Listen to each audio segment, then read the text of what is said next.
Good morning. પ્રભુ ઈસુ ખ્રિસ્તના પ્રેમી વિજય અને ગૌરવી નામમાં આપ સર્વને ફરીથી એકવાર લેન્ટ સિઝનની અને આજના દિવસની ખૂબ ખૂબ શુભેચ્છાઓ. પ્રભુનો આભાર માની આજના દિવસને માટે. આપણે લેન્ટ એટલે કે ગયા બુધવારથી એ વિશેષ આ ઋતુની શરૂઆતના દિવસોથી જ આપણે મનન કરવાનું શરૂ કર્યું હતું અને સ્ટેપ બાય સ્ટેપ એક પછી એક આપણે અત્યારે જ્યાં પહોંચ્યા છે. આજનું મનન હું માનું છું કે આ પણ બધાને માટે ખૂબ જ આશીષનું કારણ બનશે. આપણે શરૂઆત ઇતિહાસથી કરી હતી અને ઇતિહાસમાં આપણે સમજ્યા હતા કે સર્જન કાર્ય એ ખ્રિસ્ત થકી અને ખ્રિસ્ત માટે થાય છે. ત્યારબાદ પાપ અને પાપના પરિણામો આપણે સમજ્યા હતા. ત્યારબાદ એ પાપના પરિણામ થયા બાદ ઈશ્વરની કૃપાની સમજ આપણે પ્રાપ્ત કરી હતી અને પછી સહેજ આગળ વધતા પ્રભુ ઈસુ ખ્રિસ્ત કે જે બીજો આદમ છે કે જેમનામાં સગળું સંપૂર્ણ થાય છે એ વિશે આપણે સમજવાનો પ્રયત્ન કર્યો હતો. અને ગઈકાલે એટલે કે રવિવારે મેં તમે સાથે મળીને સમજ્યા હતા કે હલવાનનું રક્ત એ કેટલું મહત્વનું એ આપણા જીવનો માટે બની જાય છે કે જેના પર આઢેલીને જેના પર ભરોસો રાખીને જેનામાં શુદ્ધ થઈને આપણે પિતા સાથે પુનઃસ્થાપિત થઈ શકીએ છીએ. આજે જે મનન હું તમે સાથે મળીને કરવા માંગીએ છીએ એ પ્રેરિત પાઉલ એફેસીઓની મંડળીને લખેલો પત્ર તેનો પહેલો અધ્યાય અને 3 થી 10 વચનોમાંથી લેવામાં આવ્યું છે. પ્રભુનું વચન અહીંયા આગળ આ પ્રમાણે લખેલું છે. આપણા પ્રભુ ઈસુ ખ્રિસ્તના ઈશ્વર તથા પિતા સ્તુત્ય હો. તેમણે સ્વર્ગીય સ્થાનોમાં દરેક આત્મિક આશીર્વાદથી આપણને ખ્રિસ્તમાં આશીર્વાદિત કર્યા છે. એ પ્રમાણે તેમણે જગતના મંડાણની અગાઉ આપણને એમનામાં પસંદ કર્યા છે. એ માટે કે આપણે તેમની આગળ પ્રેમમાં પવિત્ર તથા નિર્દોષ થઈએ. તેમણે પોતાની ઈચ્છા તથા પ્રસન્નતા પ્રમાણે પોતાને માટે આપણને ઈસુ ખ્રિસ્ત દ્વારા પુત્રો તરીકે ગણવાને અગાઉથી નિર્માણ કર્યા કે તેમની કૃપાના મહિમાની સ્તુતિ થાય. એ કૃપા તેમણે પોતાના વાલા પુત્રમાં આપણને મફત આપી.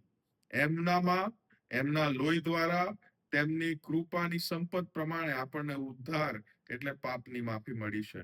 સર્વ જ્ઞાનમાં તથા વિવેકમાં તેમણે આપણા પર એક કૃપાની બહુ વૃદ્ધિ કરી છે. તેમણે તેમનામાં પોતાના સંકલ્પથી પોતાની પ્રસન્નતા પ્રમાણે પોતાની ઈચ્છાનો મર્મ આપણને જણાવ્યો કે સમયોની સંપૂર્ણતાની વ્યવસ્થામાં સ્વર્ગમાંના તથા પૃથ્વી પરના સર્વ વાનાનો ખ્રિસ્તમાં તે સમાવેશ કરે. હા, ખ્રિસ્તમાં. જો તમે આ શાસ્ત્ર પાઠને બહુ જ ધ્યાનથી ચીવટથી સાંભળ્યું હશે તો વારંવાર એક બાબત પર ભાર મૂકવામાં આવ્યો છે. યુનાની ભાષામાં એટલે કે ગ્રીક ભાષામાં એને એન ક્રિસ્ટો કહેવાય. એન ક્રિસ્ટો. In Christ. In Christ. ખ્રિસ્તમાં, એમના થકી, એમના દ્વારા, એમના લોહી દ્વારા, ખ્રિસ્તને મારફતે. અલગ અલગ સિનોનિમ્સ હોઈ શકે, સમાનાર્થી શબ્દો હોઈ શકે, પણ ઇન ક્રાઇસ્ટ જે આજનું વચન હું તમે સમજવા માંગીએ છે એ બહુ સ્પષ્ટ છે અને એ છે કે પિતા પાસે જો પુનઃસ્થાપિત થવું હોય, પિતા સાથેનો આપણો સંબંધ જો આપણે તેનો પુનર્નિર્માણ કરવું હોય તો એ ખ્રિસ્ત વગર ઇમ્પોસિબલ છે. એ શક્ય છે જ નહીં. પ્રભુ ઈસુ ખ્રિસ્તમાં અને એમના દ્વારા એ શક્ય છે. અને આ ઇતિહાસની પણ પેલે પાર જનારી ઘટના છે. કારણ કે પ્રભુનું વચન અહીંયા આગળ કહે છે કે સર્જન થયું ને સર્જન પછી પાપ થયું ને પછી ખ્રિસ્ત એ પ્રભુના મનમાં આવ્યા, એવું હતું જ નહીં. પ્રભુનું વચન અહીંયા સ્પષ્ટ કહે છે કે એ પ્રમાણે તેમણે જગતના મંડાણની અગાઉ આપણને એમનામાં પસંદ કર્યા. Even before the thought of creation, એટલે કે જગતનું મંડાણ થયું એના અગાઉ એ આપણને ખ્રિસ્તમાં પસંદ કર્યા છે. મારા વાલાઓ, આપણને ખ્રિસ્તમાં આશીર્વાદિત કર્યા છે, આપણને ખ્રિસ્તમાં પસંદ કર્યા છે. અને સહેજ આગળ વધતા એવું પણ લખ્યું છે ઈસુ ખ્રિસ્ત દ્વારા આપણને પુત્રો. હવે ખરેખર અહીંયા પુત્રો અને પુત્રી બંનેનો સમાવેશ થાય છે. પુત્રો અને પુત્રી તરીકે ગણવાને અગાઉથી આપણને નિર્માણ કર્યા છે. What the word of God is telling us, જે પ્રભુનું વચન મને તમને આજે સ્પષ્ટ સમજાવી રહ્યું છે તે એ કે જે કંઈ પણ બને છે ઇટ ઇઝ એન ક્રિસ્ટો. એટલે કે ખ્રિસ્તમાં બને છે, ખ્રિસ્ત દ્વારા બને છે. તારણ એ ખ્રિસ્ત દ્વારા છે. પાપની માફી એ ખ્રિસ્ત દ્વારા છે. ખ્રિસ્તના લોહી દ્વારા છે. એમાં આપણે શુદ્ધ થઈએ છીએ, એમાં આપણે પવિત્ર થઈએ છીએ. બહુ જ એક હકીકત ભરી વાત હું તમારી આગળ આજે કરવા માંગુ છું, અને તે એ છે કે એક બાબત કે જે ઈશ્વર પિતાને એ બિલકુલ પસંદ નથી, જેના લીધે એમનો કોપ સળગી ઉઠે છે, એ મૂર્તિ પૂજા છે, આઇડલ વર્શિપ છે. પણ જે બને છે તે ખ્રિસ્તી ઘરોની વાત કરું છું, બીજા બધાની કોઈની વાત નહીં કરતા આપણે.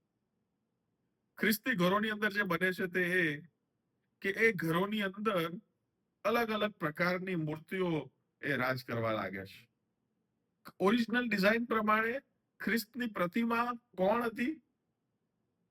એની બ્લુપ્રિન્ટ ઈસુ ખ્રિસ્ત હતા, અને એની પ્રતિમા એ હું અને તમે હતા, રાઈટ? પણ જે બને છે તે એ કે હવે આપણે ઈશ્વરની પ્રતિમા હોવા છતાં, પ્રભુ ઈસુ ખ્રિસ્ત એ ઈશ્વરની પ્રતિમાનું મેઇન બ્લુપ્રિન્ટ હોવા છતાં, એ ઈસુ તરફ જોવાની જગ્યાએ, એ ઈશ્વરની તરફ, જે સર્જન કરતા છે એમની તરફ જોવાની જગ્યાએ આપણે જે કરીએ છીએ તે એ કે આપણે આપણા જીવનમાં અલગ અલગ પ્રતિમાઓ ઈશ્વર બનાવીને બેસાડી દઈએ છીએ. અને એ પ્રતિમાઓ કાં તો તમારી કારકિર્દી હોઈ શકે, તમારી નોકરી હોઈ શકે, કાં તો પૈસો હોઈ શકે, કાં તો કોઈ એવું વ્યક્તિ હોઈ શકે, કાં તો એવી વસ્તુ હોઈ શકે. મારા વાલાઓ, જે વસ્તુઓને આપણે આપણા જીવનમાં ઈશ્વર કરતા વધારે પ્રાધાન્ય આપીએ છીએ, એ આપણા જીવનની પ્રતિમા, આપણા જીવનની મૂર્તિ બની જાય છે. અને આજનું વચન એ મને તમને એ પાપથી દૂર રહેવાને માટે અને પાપથી દૂર થવાને માટે આહ્વાન અને પડકાર આપી રહ્યું છે કે જો પુનઃસ્થાપિત થવું હશે, જો ઈશ્વર સાથે સારું થવું હશે, તો એ ખ્રિસ્ત દ્વારા જ શક્ય છે, એ ખ્રિસ્તમાં જ શક્ય છે. કેમ કે જગતના બંધારણની અગાઉ પ્રભુએ આપણને ખ્રિસ્તમાં પસંદ કર્યા હતા, આપણને ખ્રિસ્તમાં આશીર્વાદિત કર્યા હતા, ખ્રિસ્ત દ્વારા આપણને પુત્રો અને પુત્રી કરી લીધા હતા. એમના લોહી દ્વારા, એમની કૃપાની સંપત પ્રમાણે આપણને ઉદ્ધાર એટલે પાપની માફી મળે છે. અને ખ્રિસ્તમાં અને તેમના પોતાના સંકલ્પથી, પોતાની પ્રસન્નતા પ્રમાણે, પોતાની ઈચ્છાનો મર્મ આપણને જણાવ્યો છે. ખ્રિસ્તમાં વાળાઓ, હા, ખ્રિસ્તમાં. વારંવાર પ્રેરિત પાઉલ એફેસીઓની મંડળીને કહે છે કે it is only in Christ. It is only in Christ. ખ્રિસ્તની બહાર કઈ જ નથી, ખ્રિસ્તમાં બધું જ છે. બીજી એક દુઃખની વાત, હવે હકીકત સત્ય બોલવા જ બેઠો છું તો આ પણ કહી જ દઈશ કે ખ્રિસ્તી કુટુંબો ઘણા બધા મેં વ્યક્તિગત રીતે એવા જોયા છે કે જયારે જીવનમાં એમના તકલીફો અને મૂંઝવણો અને પ્રશ્નો અને વાવાઝોડા અને વંટોળિયા અને અશાંત પાણી આવે ને, એટલે એ લોકો ખ્રિસ્ત પાસે જવાની જગ્યાએ અન્ય જગ્યાઓ, અન્ય વ્યક્તિઓ, અન્ય સંપર્કો પાસે જાય છે. અને પછી એ જે વ્યક્તિ પાસે ગયા હોય, જે સંપર્ક પાસે ગયા હોય, અથવા એક જગ્યાએ ગયા હોય, ઘણા બધા લોકો જગ્યાઓએ જાય છે. મને નથી ખબર તમને ખબર છે કે કેમ, પણ ગુજરાતમાં પણ 4 ધામ છે, ખ્રિસ્તીઓના 4 ધામ. અને એ 4 ધામ કયા કયા? સલૂણ, ખંભોળજ, આકલવ, નાગરા. અને મંડળીની પાસે રહેનારાઓ મંડળીમાં જાય કે ના જાય, દર શુક્રવારે અથવા દર મહિનાના પહેલા શુક્રવારે ત્યાં તો જાય દર્શન કરવા. This is the sad reality. એ પ્રવર્તમાન સમયની બહુ જ દુઃખ ભરી આ હકીકત છે મારા વાલા. શું પ્રભુ એ જ જગ્યાઓએ મળે? હું એ જગ્યાઓ માટે નેગેટિવ નથી, I am not negative about those places. તમે વિશ્વાસથી ક્યારેક ત્યાંથી પસાર થતા હોય અને તમને મંડળી પર ઉભું રહીને તમને પ્રાર્થના કરવાની ઈચ્છા થાય, યુ ડુ ઇટ. બટ પોતાની મંડળી જ્યાં તમે પોતે સભ્ય છો એને છોડી દઈને, એમાં ના જઈને, એના વિશે આડું બોલીને, એની નિંદા કરીને, વોટ ઇઝ યોર એમ? તમે કરવા શું માંગી રહ્યા છો? મેં તમને ગઈકાલે અને પરમ દિવસે આપણે સમજવાનો પ્રયત્ન કર્યો હતો કે ખ્રિસ્તની મંડળી નો એક જ હેતુ છે, અને તે એ છે કે એ દ્વારા આપણે ખ્રિસ્તને ઓળખીએ. અને એ મંડળીમાં જો એ ખ્રિસ્તને ઓળખવા સિવાયના બીજા કોઈ પણ હેતુથી જો આપણે જઈએ છે, તો આપણું જવું નકામું છે. ખ્રિસ્તને ઓળખવા માટે જયારે આપણે ખ્રિસ્તની મંડળીમાં જઈએ છીએ, ત્યારે મારા વાલાઓ આવો ને આપણે એ બાબતને પકડી રાખીએ. પ્રભુ ઈસુ ખ્રિસ્ત તો મને મારા ઘરમાં પણ મળશે. પ્રભુ ઈસુ ખ્રિસ્ત તો દુનિયાના છેડાઓમાં પણ મળશે. પ્રભુ ઈસુ ખ્રિસ્ત તો સમુદ્રના ઊંડાણમાં પણ મને મળશે. પણ ખ્રિસ્તની મંડળીની સંગતનો આશીર્વાદ એ ખ્રિસ્તની મંડળીની બહાર મળવું અશક્ય છે.